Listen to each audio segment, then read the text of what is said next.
Well, hello there, welcome back. Today we are going to learn the modified sumac weave. This is one of my favorite weaves. I really do like the way it makes a really solid weave. This is just a basic bracelet that I've done. I've also got, where's my other piece?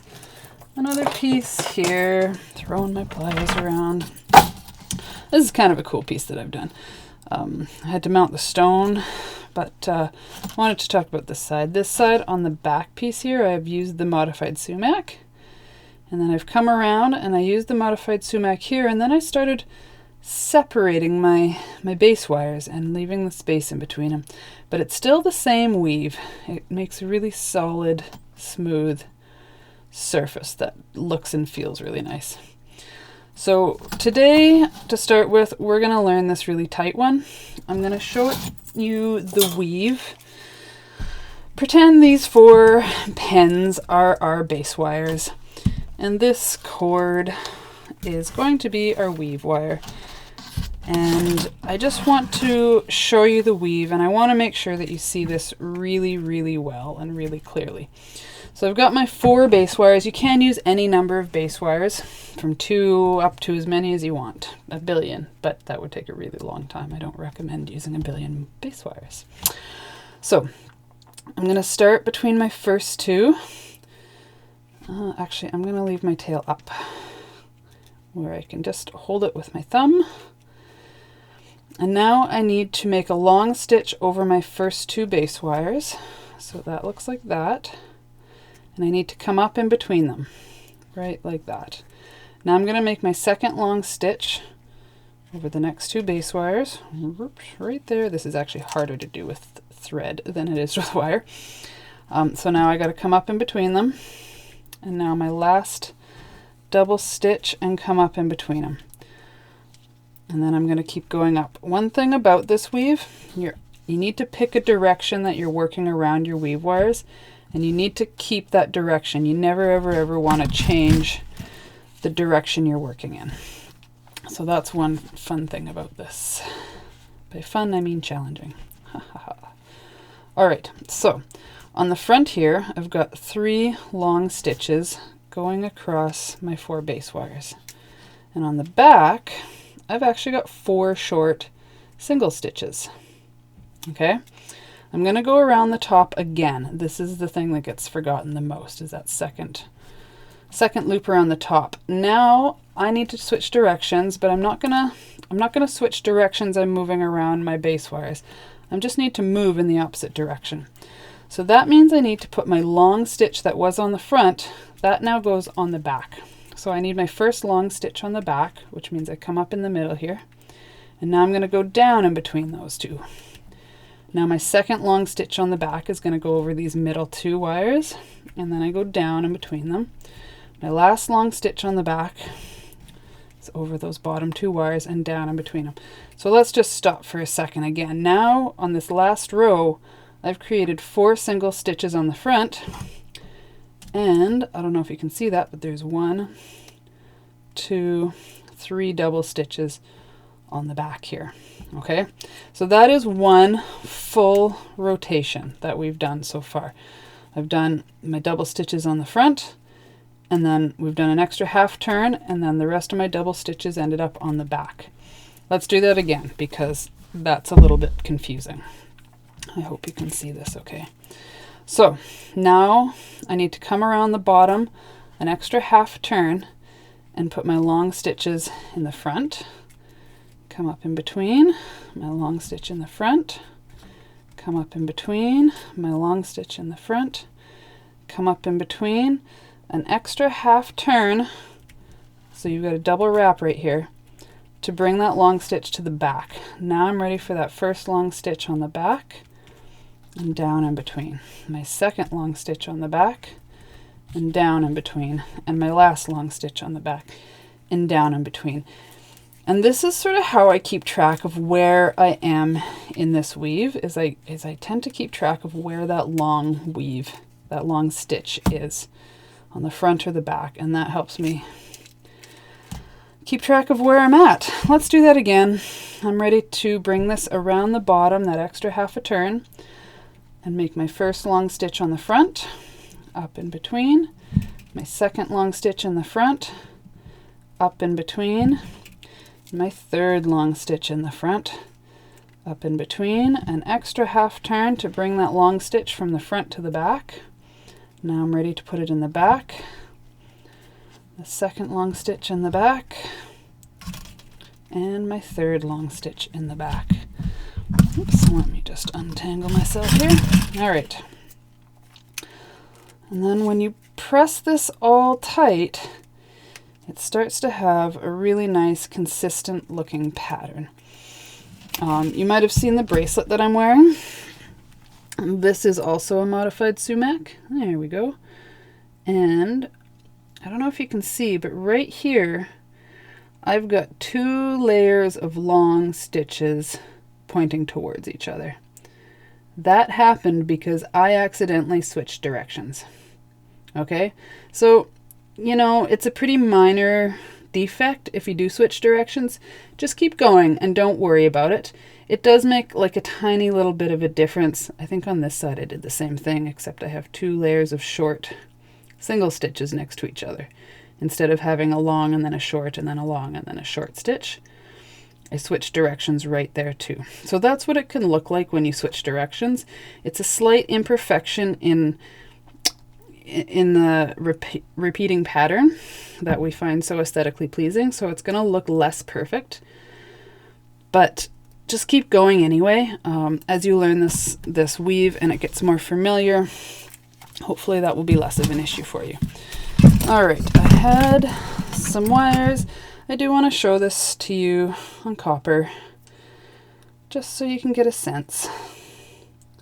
Something like that. Again, I recommend you use a 26 gauge weave wire. Oh my goodness, so much tangled mess here. Too many things. Okay, here we go. So I'm going to start with my tail coming up. And I'm just going to bend it and hold that tail with my thumb. Come around the bottom wire. And now I need my first long stitch in the front. And now I need to come up in between those 2. Pull that tight. I'm ready for my second long stitch in the front. Right here. Up in between them. And my last long stitch in the front. Up in between them. And now up over the top again. So I've got this double wrap right here. Now I'm ready to put my long stitches in the back. So there's my first one on the top. I'm going to go down in between it. My second long stitch, come up there and go down in between it. So you can always work like forward 2 and then back 1, and forward 2 and then back 1. My last long stitch in the back and down in between it. Cool. Now I got to come around the bottom a second time so you get this double wrap down here. And I'm ready to do, my first long stitch in the front, up in between, second long stitch in the front. Sorry, that's going super fuzzy. And then up in between. Let's see if I can get it to focus here. Last long stitch in the front, up in between, and then a second time over the top. Now I'm ready for my long stitch at the bottom, or sorry, on the back, not at the bottom. Down in between, long stitch at the back, down in between, long stitch at the back, down in between. Let's snug this all up so that it starts to look like a nice repeating pattern. We've only really got the 2 full cycles there. So 1 row along, 1 row short, 1 row along, 1 row short. That's all that we've done so far. Do a couple more so you can see how it looks. Make sure you get this just right. Long stitch in the front. Oops, there we go, up in between. Long stitch in the front, stepped up in between. Long stitch in the front, up in between, again around the top. Don't forget that. That's the easiest thing The first thing that people tend to forget is that extra half turn when they have to switch from the front to the back or the back to the front. Oops, there we go. Squeeze that up. Alright, starting to look pretty good. And as you move, this starts to look really nice. Now you're going to find you can only weave about an inch of this, and then these don't want to slide as nicely anymore. So I recommend weaving your first inch near the end of your base wires, and then moving it to where you want it to be, and then continuing weaving around maybe some longer base wires. Sometimes that's unavoidable, although you want to weave around long base wires for the least amount of time that you can, because it just takes more energy to go around those longer tails. That is the modified sumac. I really like this. I use it all the time. I've used it in this bracelet. I've used it in this bracelet. I've used it, as I showed you, in this piece here. I've also used something similar to capture this pendant. So this is a modified sumac, but it's only got the 3 base wires, and there's actually a space between my base wires. So I want to spend a few minutes to show you how I've created this weave. Alright, I'm just going to, oops, with my mess, grab 3 of these and reuse these base wires because I can. Alright, let's put that aside. Cut my weave wire off so I can start again. Okay, so this time I've got a couple of brass wires here too. I chose some brass because these are going to be my spacer wires. Alright, so I need to do this. So my copper wires are going to be the base wires that I keep. My brass wires I am going to pull out when I'm done. Right now they are functioning as spacers only. Alright, so it's the same weave as the modified sumac. If you haven't got the modified sumac, go and practice that and come back to this video. Once you're really comfortable doing this weave, then you can try this step with the spacers in between. So it's basically the same, where I start with my tail up, fold it over so I can just hold it, come around. I'm ready for my first long stitch in the front, except I have to kind of just ignore this brass wire and go straight over to my next copper wire and go around it. Oops, grab on and then up, and you're creating your spaces.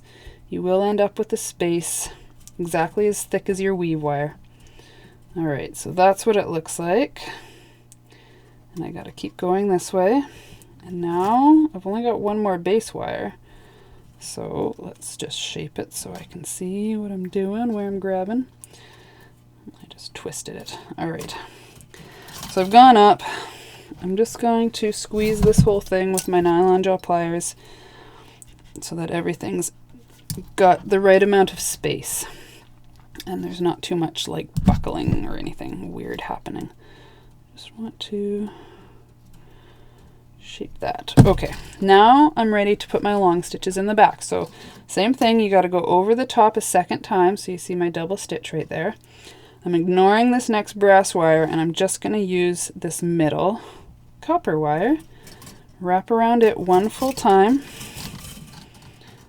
make it tight, and now my last long stitch in the back goes right down to this end like this. And now I need to come halfway around the bottom a second time before I can bring my long stitch back to the front. So this is my first long stitch at the front, and then I'm going to come up just on the other side of that copper wire, make my second long stitch in the front, and come up around the copper wire.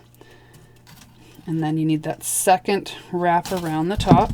Let's squish this together and see what it's looking like. That's looking really good.